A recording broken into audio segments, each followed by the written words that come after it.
Hello दोस्तों, तो आज मैं फिर से लेकर आया हूँ आपके लिए एक प्रश्न। देखिए प्रश्न क्या है कि अवकल समीकरण dy by D X plus Y cot X is equal to 2x और दिया है कि x does not equal to zero, यानी हमारा जो x है वह जीरो के बराबर नहीं है। तो का विशिष्ट हल ज्ञात कीजिए जबकि y बराबर जीरो यदि x बराबर पाई बाई 2। तो दोस्तों आइए हम प्रश्न को सॉल्व करते हैं। तो इसमें जो है दोस्तों क्या करना है आपको, सिंपल सॉल्व करके यही जो मान दिए गए हैं इसी को आपको वहाँ पर पुटअप करके सी का मान निकाल लेना है, फिर जो है उसको उसी में ऊपर वाले फार्मूले में रख देना है। देखिए कैसे। सबसे पहले तो हम इसको लिख लेते हैं प्रश्न को, D Y by D X plus इसके बाद कॉट एक्स, इसको वाई को हम पीछे लिख देते हैं, इक्वल टू 2x। इसको मान लो मैंने ऐसा लिख दिया, ठीक है। अब क्या करेंगे हम, इसको सॉल्व करने के लिए आप एक फार्मूला जानते होंगे कि जब D Y by D X plus P Y equal to Q हो, देन हम क्या करते हैं कि आई एफ यानी इंटीग्रेटेड फैक्टर निकालते हैं। जब वो क्या होता है कि ई की पावर में पी का डी एक्स ये होता है। जब ये निकल जाएगा फिर क्या करते हैं दोस्तों, तो यहाँ पर एक फार्मूला होता है कि y, फिर y के बाद क्या होता है इंटीग्रेटेड फैक्टर, फिर इसके बाद इक्वल टू इसका, फिर q होता है ना। तो q हमारा कितना है अभी लास्ट में देखेंगे। तो ये और फिर ये इसका फिर dx, और यहाँ पर ये देखिए दोस्तों, ये जो q है इसका क्या करना पड़ेगा हमें, dy बाई डी एक्स, ठीक है। तो हम यहाँ पर लिख देते हैं कि डी क्यू का dx। एक मिनट, सॉरी ये थोड़ा मिस्टेक हो गया। यहाँ पर ये नहीं रहेगा, जैसे भी है ऐसा ही है, ठीक है। तो हमारा फार्मूला क्या हो गया, y I F equal to q into i F D x और प्लस में सी, ये हमारा फार्मूला है। यहाँ पर ये नहीं है दोस्तों, सॉरी मैं कंफ्यूज हो गया था। तो यहाँ पर ये नहीं रहेगा। तो क्या हो गया कि Y I F equal to Q I F D X plus C. तो इसी फार्मूले के अकॉर्डिंग हमें जो है प्रश्न को सॉल्व करना है। तो देखिए आगे हम सॉल्व करते हैं। अब हम इसको भी इस फार्मूले के अकॉर्डिंग मान लेंगे। तो अगर हम इसमें देखें तो हमारा पी जो है कितना आ गया कॉट एक्स, और हमारा जो क्यू आ गया कितना आ गया 2x, ठीक है। इतना हो गया। अब इसका हम आई एफ निकाल लेंगे। जब इसका आई एफ निकालेंगे तो कितना आएगा यहाँ पर कॉट एक्स और फिर डी एक्स। तो आप जानते होंगे कि इसका जो समाकलन होगा क्या हो जाएगा, ई लॉग साइन एक्स, और प्लस सी आप लिख सकते हैं, बाकी छोड़ दीजिए। तो इसके बाद इतना हो गया, तो ई से लॉग कट जाएगा तो बचेगा क्या, साइन एक्स। तो हमारा आई एफ क्या आ गया, साइन एक्स, ठीक है। तो ये साइन एक्स आ गया। अब क्या करेंगे, इसको इसी फार्मूले में पुटअप कर देंगे। तो फार्मूले मैं एक बार फिर से लिख देता हूँ ताकि आपको वहाँ पर जो गलत हुआ था वो ठीक हो जाए, कन्फ्यूजन दूर हो जाए।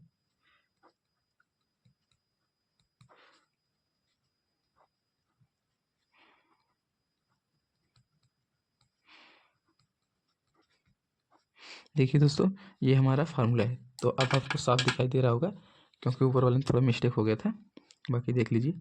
तो ये हो गया, फिर यहाँ पर साइन एक्स कर देंगे, ठीक है, ये हो गया। और यहाँ पर क्यू कितना है हमारा, क्यू कितना है 2x, तो इसी को हम यहाँ पर लाकर रख देंगे। तो 2x और फिर आई एफ कितना है साइन एक्स, ये हो गया। फिर इसका हम समाकलन करेंगे। अब देखिए ये तो ऐसे ही रहेगा, हम इसका समाकलन करें तो कैसे करते हैं, इसको हम ऐसे मतलब आई टी जी रख देते हैं, ठीक है। इसको सेम टू सेम, तो 2 बाहर आ जाएगा। तो इसका करेंगे तो हम एक बार क्वेश्चन कर देते हैं, यक्स को ऐसे ही रखेंगे, एक फार्मूला यहाँ पर लगेगा, तभी ये इसका डिफ्रेंशिएशन सॉरी इंटीग्रेशन होगा। तो इसके बाद डी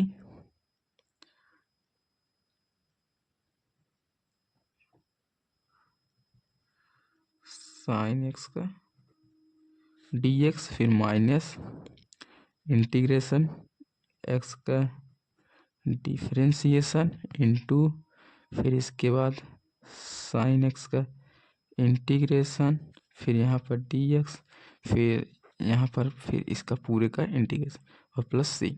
ये हमारा, मैंने इसको विस्तार कर दिए दोस्तों ताकि आपको समझ में आ जाए। यानी इसका मैंने जो आईलेट का यूज किया, आईलेट आप जानते होंगे। तो प्रथम फलन को ऐसे ही रखा है, तो दूसरे का क्या किया, इंटीग्रेशन, माइनस, फिर पहले फलन का डिफरेंशिएशन इनटू, फिर दूसरे फलन का इंटीग्रेशन और फिर पूरे का इंटीग्रेशन और प्लस सी। तो ये मैंने इसको यहाँ पर जो है तो एक्सप्लेन कर दिया है। अब आगे देखिए, अब फिर क्या करेंगे, हम एक एक को कर देते हैं। देखिए ये x ऐसे ही रहेगा और साइन x का इंटीग्रेशन माइनस होता है, और ये उसको ऐसे रख दीजिए और कॉस x हो जाएगा, ठीक है। और ये माइनस, इसका तो कट जाएगा, बचेगा क्या, साइन का होता है माइनस कॉस एक्स, नहीं साइन का क्या होता है माइनस कॉस एक्स, तो माइनस को हम बाहर लाएंगे तो हो जाएगा प्लस कॉस एक्स, और उसका इंटीग्रेशन, क्योंकि दोस्तों पूरे का इंटीग्रेशन दिया है ना, इसका अलग से दिया है और फिर इसको पूरे का अलग से दिया है, और फिर प्लस सी। अब यही लास्ट स्टेप बचा है, तो इसको सॉल्व कर लेते हैं।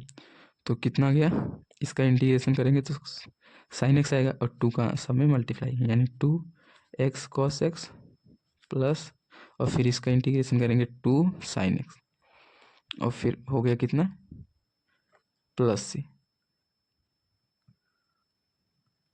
तो आइए दोस्तों, इतना समझ में आ गया होगा। तो y साइन एक्स कितना आ गया हमारा, y साइन एक्स इतना आ गया, ठीक है। अब हमें देखिए, ये तो हमारा, इसको हम व्यापक हल कहते हैं, ठीक है। अब ये तो हमारा व्यापक हल है। अगर व्यापक हल पूछो तो हम इतना सॉल्व करके छोड़ दें, लेकिन हमारा पूछा क्या है कि विशिष्ट हल, और इस मान को हमें उसमें रख कर जो है सी का मान निकालना होगा। तो देखिए हम रख कर निकालते हैं।